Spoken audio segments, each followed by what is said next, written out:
In this video, we're going to talk about how to find the greatest common factor of two numbers. And so to illustrate this, let's talk about how you find factors and then what it means for them to be in common. So here I've got two numbers, 16 and 12. And let's say I wanted to find just factors of 16 and what are factors of 12. So I could loop through and just try different numbers. So like I know that 1 is a factor of 16, 2 is a factor of 16, 4 is a factor of 16, and 8 is a factor of 16. And we might have to try a few more numbers here. And it turns out it's also true that 16 is a factor of 16. We do the same thing for 12. 1's a factor, 2 is a factor, 3 is a factor, 4 is a factor, 6 is a factor, and then the last one is 12. So in this situation, we would say that 4 is the greatest common factor because it's a factor of both of them and it's the greatest one. So that's kind of what we'd like to write code to be able to do.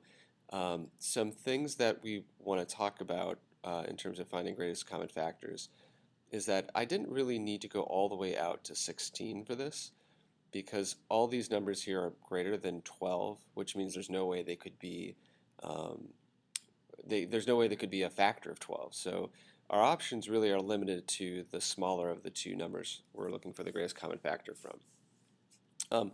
Let's look at two other quick examples here too. So I'll make this not a comment.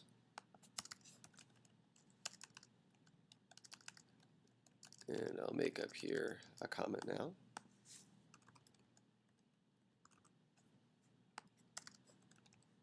Okay, so I'm going to look at kind of the same numbers, but this time I only need to go to 1, 2, 3, 4, and 5.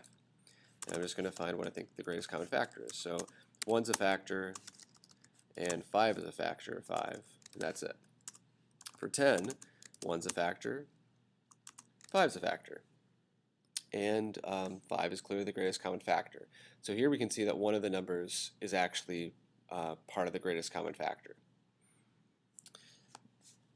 All right, let's do one more example. So for this one, I've got A being 7, and I have B being 3. And so for this one, because 3 is the smallest, the only numbers I need to try are 1, 2, and 3. So for 7, the only factor that's in this range is going to be the number 1. And for 3, there's both a 1 and a 3. In this case, 1 is the greatest common factor. And this is going to occur anytime the two numbers have no factors in common besides 1. So now that we've done a little bit of a preview, we're going to try to write code to do this. Some assumptions we're going to make here is that when we have our two numbers A and B, and I'll go back to 16 and 12 for this example, we are going to assume that both numbers are positive. And I'll let you think about how you might fix that so that it works for non-positive numbers and even 0. But for right now, we're going to assume they're positive. And then we need to figure out which of these two numbers is the smallest. You can do that with a loop, but I'm going to use a function in the math class called the min function.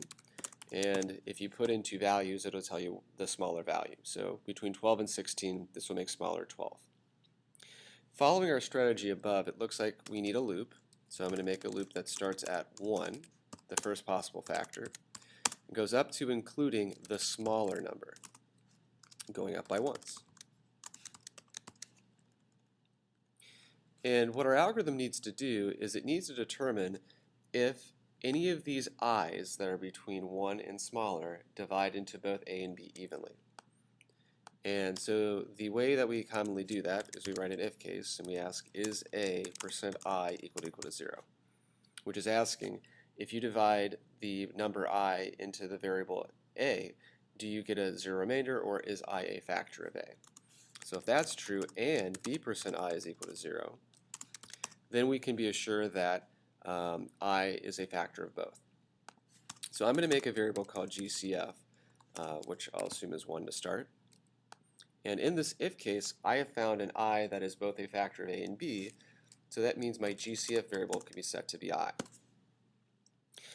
What's interesting about this strategy is that GCF could be set to many different numbers while the algorithm is running. So for example, for 12 and 16, 1 is both a factor of 12 and 16, so this would change the GCF variable to have a value of 1.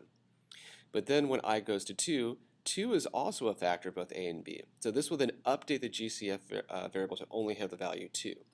So in this way, by the time the loop is done, only the last factor that is found of both a and b is stored in GCF, and it'll have our answer that we're looking for. All right, so to try this out, I'm going to go ahead and print this, system.out.println GCF.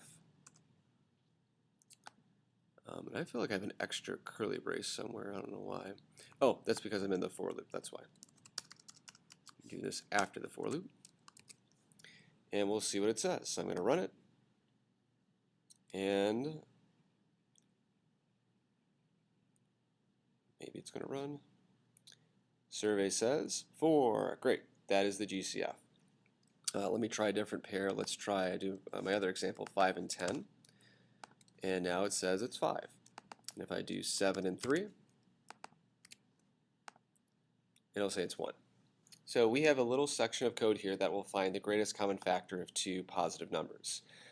Something that you'll look into a little bit later is how could you make this code work for negatives, and what if you have some zeros in there? Is there faster ways to do this, more efficient ways? But for right now, this is a sufficient way to implement the GCF algorithm.